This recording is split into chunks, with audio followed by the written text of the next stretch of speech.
Alright, today is day 14. We are seeing again this patient, 39 years old, male pattern hair loss level 2. We have framed the face from here to here 7 cm, and this point is the anterior point, and this point at this side and that side is called the lateral point.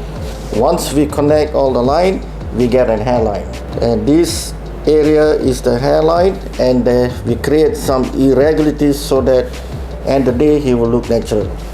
We achieve a very good density, and the angle and direction is already perfect. And to this day 14, patient have done a superb graft care. All the scabs are already out, and again we are seeing all the plantar hair is still there. There's no any dislodgement. This area is important area, and it's called a follow-up. This small triangle, and it's called a frontal temple angle here. Are you happy? Today your day 14?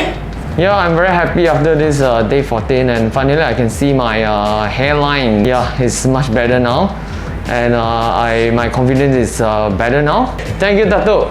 Thank you, gorgeous. I like it. Thank you.